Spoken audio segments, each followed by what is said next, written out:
Hello student, स्वागत आहे तुमचं शिक्षण टीव्ही यूट्यूब चॅनल मध्ये. आज आपण 6th स्टँडर्डचा फ्रॅक्शन लेसन पाहणार आहोत. ठीक आहे, त्या पहिले आपण थोडीशी बेसिक्स इन्फॉर्मेशन पाहूयात. पहा इकडं रमेश अँड सुरेश. ठीक आहे, काय म्हणले? Ramesh and Suresh chikki was cut into the 4 equal parts. 4 parts मध्ये इक्वल कट करायची. ठीक आहे, आणि it's distribute between 2 boys as follow. आता 2 बॉयज मध्ये आपल्याला डिस्ट्रीब्यूट करायची. ठीक आहे, मग फर्स्ट रमेशला एक चक्की राऊंड आहे. ठीक आहे, त्याचे किती पार्ट केले तर 4 पार्ट. त्याच्यातला एक पार्ट रमेशला दिलाय. ठीक आहे, आणि रिमेनिंग किती राहिले रे? 3 पार्ट. किती झाले? 3/4. एक पार्ट 4 पार्ट्स आहेत, त्यापैकी एक पार्ट रमेशला दिला, तर फ्रॅक्शन काय बनते? 1:4. तसंच इकडे बघा सुरेश. बघा सुरेश टोटल 4 पार्ट्स पैकी एक तर रमेशला दिलाय. ठीक आहे, मग रिमेनिंग किती राहिले? 3 पार्ट. 3/4. मग फ्रॅक्शन काय झाला? 3:4. तसंच सेकंड क्वेश्चन बघा. 4 पार्ट आहेत, त्यापैकी 2 पार्ट रमेशला दिले आणि रिमेनिंग किती राहिले? 2 सुरेशला. ठीक आहे, मग काय फ्रॅक्शन 2:4.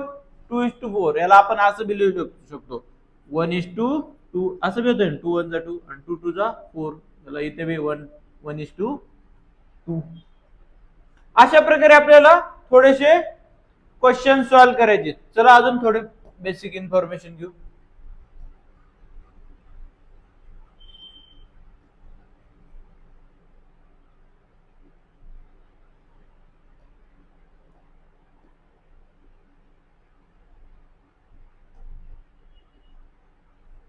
बघा कम्पॅरिझन सांगितले.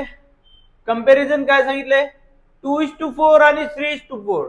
बेस सेम असतो त्यावेळेस काय असतं? डायरेक्ट आपण ऍडिशन करतो. समजा 2 आणि 3 यांचं डायरेक्ट कम्पॅरिझन करतो. आपल्याला माहिती 3 ग्रेटर आहे, पण बेस कसा असतो त्यावेळेस? 1 असतो. तसंच इथं बेस सेम दिसतोय. हो, इकडे कसं सेम होतं तसं इथं बेस सेम आहे. मग डायरेक्ट काय येणार? ग्रेटर कोणता आहे? 3. या साईडला बेस सेम आहे का रे? नाही. मग इथं काय करावं लागेल आपल्याला? इथं 4 करायचं आपल्याला इथे, तर किती न मल्टिप्लाय करावं लागेल? 2 न. तर वरी देखील 2 न. 2 1 2. मग काय झालंय? तर 2:4. दोन्ही इक्वल दिसत आहेत, त्यामुळे इक्वल आलंय. मग इकडे नेक्स्टला बघा 3 आणि इकडे 2 बेस सेम करायचे, तर मला इथं किती न मल्टिप्लाय करावं लागेल? 3 न. तर इकडे 2 न.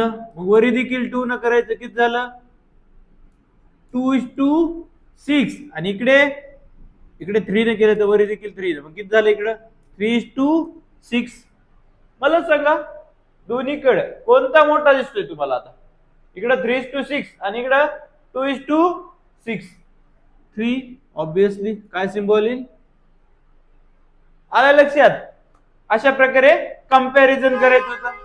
चलायचं पुढे अजून क्वेश्चन बेसिक इन्फॉर्मेशन घेऊ थोडीफार.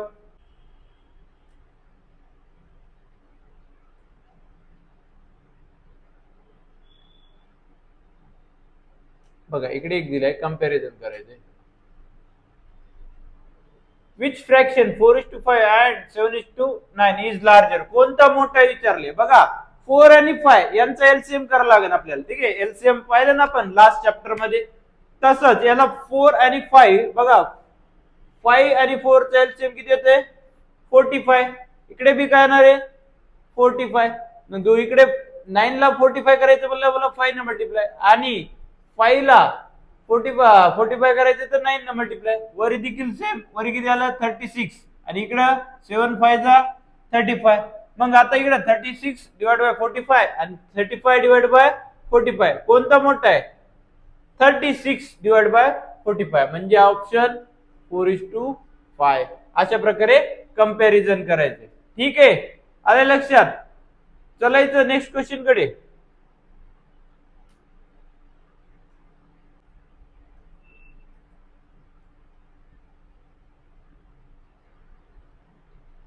ऍडिशन ऑफ लाईक फ्रॅक्शन म्हणजे जेव्हा बी बेस सेम असतो त्यास लाईक फ्रॅक्शन, आणि अनलाईकला बेस थोडासा डिफरंट असतो. बघा इकडे लाईक फ्रॅक्शन मध्ये ऍडिशन करायची. बेस सेम आहे, हो 4 4. अशा टाइमला यांची डायरेक्ट ऍडिशन करायची. 1 + 2 किती झालं 3 आणि बेसला ऍज इट इज 4 ला 4 लिहून टाकायचं. तसंच इकडे बघा बेस सेम आहे, सबट्रॅक्शनच्या वेळेस मग काय करायचं 3 मधून 1 गेले राहिले किती 2 आणि बेस अपॉनला किती होते डिनॉमिनेटर 4. ठीक आहे.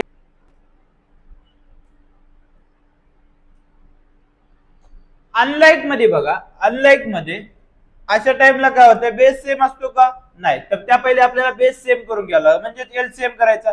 मग याला कितीने मल्टिप्लाय करावं लागेल मला दोघांचं एलसीएम, याला 2 ने ते याला 3 ने, मग वरी देखील 3 ने ते इकडे 2 ने किती झालं 3/6 प्लस किती झालं 2 1 जा 2 आणि हे 6 ला 6. आन्सर काय दोघांचे ऍडिशन किती झालं 3 आणि 2 5 आणि अपॉन ला 6. अशा प्रकारे सोल्युशन करायचं आपल्याला. ठीक आहे. इकडे सबट्रॅक्शनचे सेम, इकडे किती ना 2 ने ते इकडे 3 ने, तर वरी देखील 3 ने, मग किती झालं 3 to 6 मायनस इकडे किती 2 न वरी 2:6. मग काय येणार आन्सर 3 - 2 1:6. असा सॉल्व करायचंय तुम्हाला. ठीक आहे. चलायचंय मग आपण आता प्रॅक्टिस सेटच सॉल्व करूया. ठीक आहे.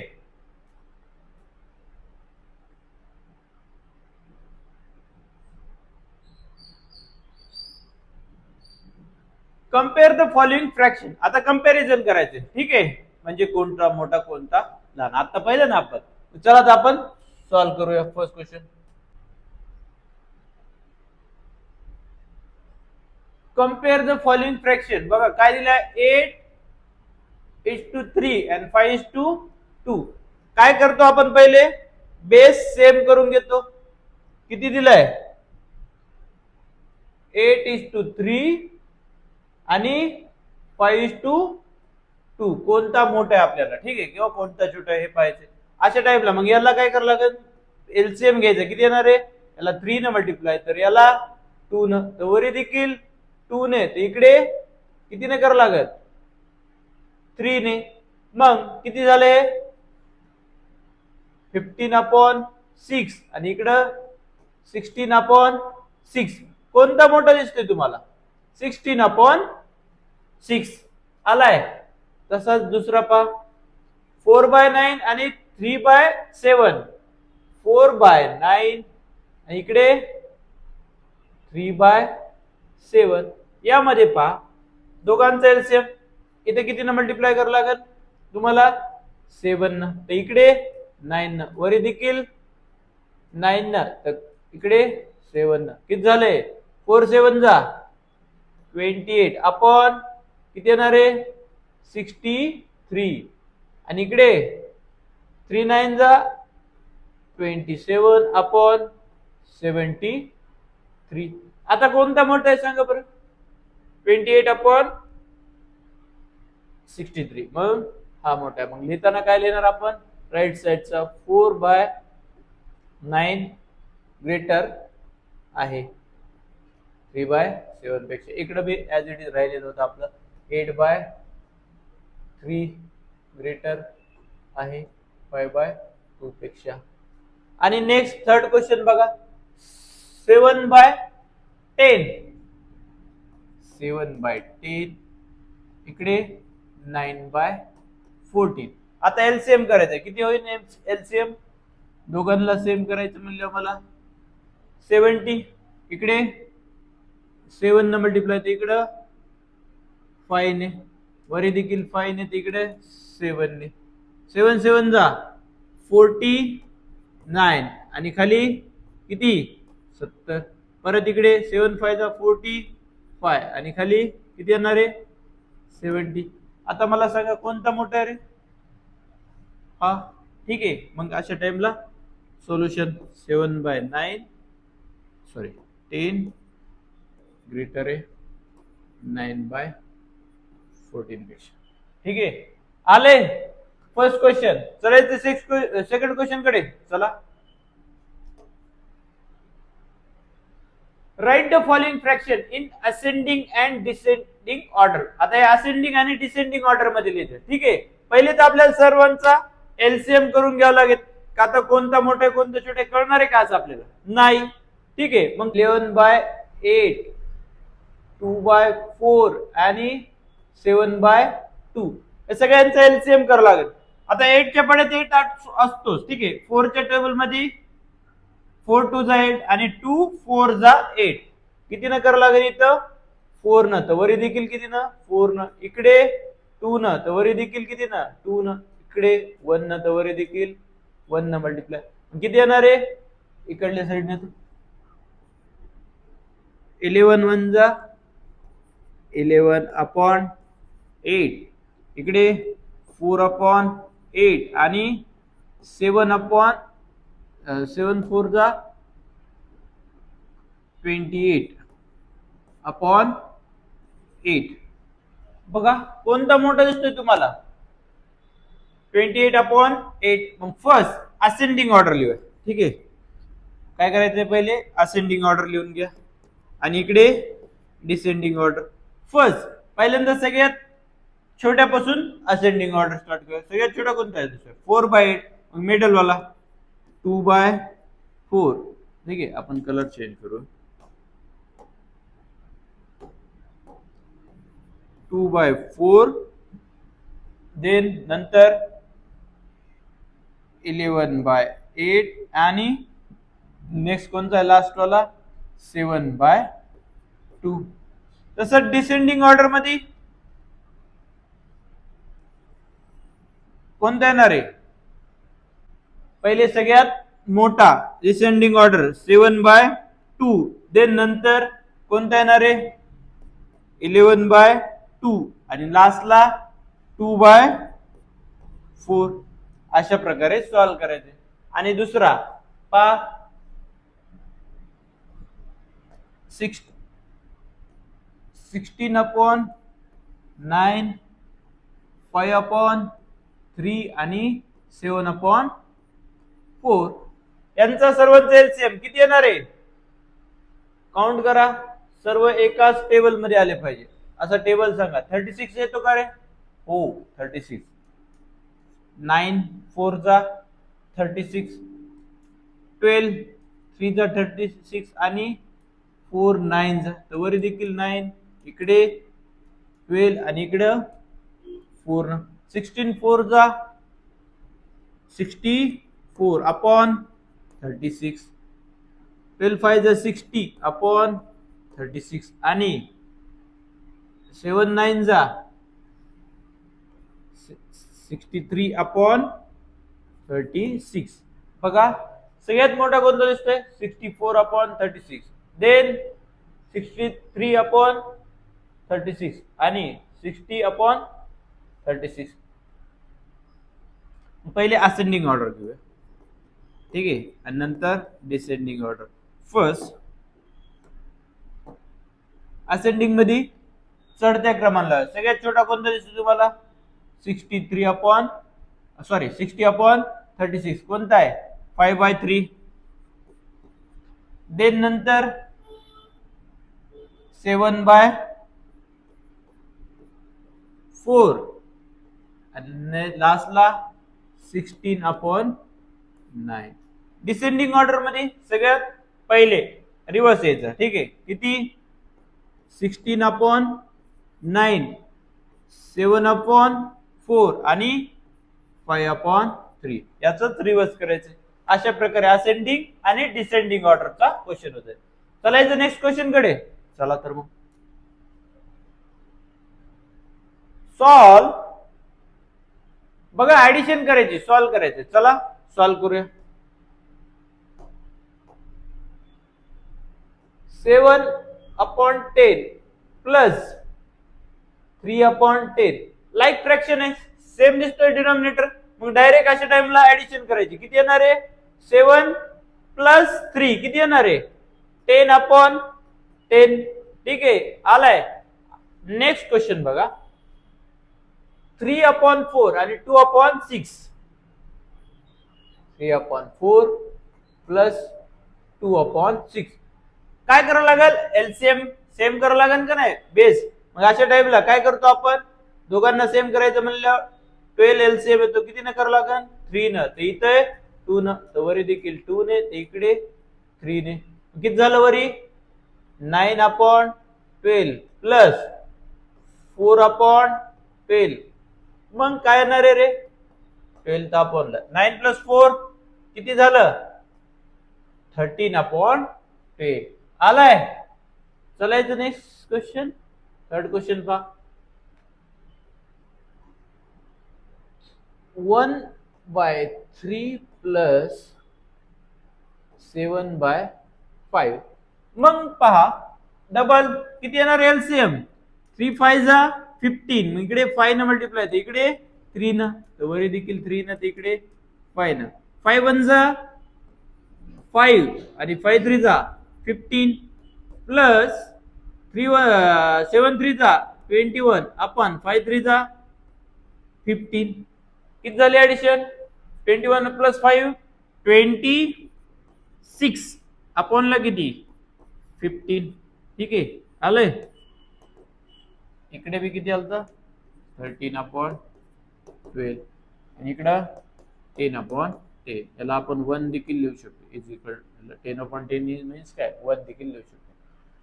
अशा प्रकारे थर्ड क्वेश्चन. अजून काही क्वेश्चन आहेत, चला सॉल्व्ह करूया थर्ड मध्ये. 3/10 आणि 4/5. बघा बेस सेम करून घेऊया. 3/10 आणि इकडं 4/5. मग काय करावं लागेल बेस सेम करायला. इथे 1 न मल्टिप्लाय, तर इथं एलसीएम किती येणार आहे 10 येणार. तर इथे 2 न, तर वर देखील 2 न, इकडे 1 न. 3 1 जा 3/10 प्लस 4 2 जा 8/10. टोटल किती आले 3 प्लस 8 किती झालं 11 अपॉन किती येणार आहे 10. आन्सर काय आलं 11/10. नेक्स्ट क्वेश्चन पहा. 5/3 मायनस 2/3. सबट्रॅक्शन करायचं बेस सेम नाही का. हो, मग अशा टाइमला डायरेक्ट करू शकतो. 5 मायनस 2 किती झालं 3 अपॉन ला किती 3. ठीक आहे. आन्सर याचं 3 1 हे देखील येऊ शकतं किंवा इक्वल आहे कशाच्या 1 च्या. आलाय क्वेश्चन लक्षात. चालायचं नेक्स्ट क्वेश्चन कडे. 6 पहा यातलंच.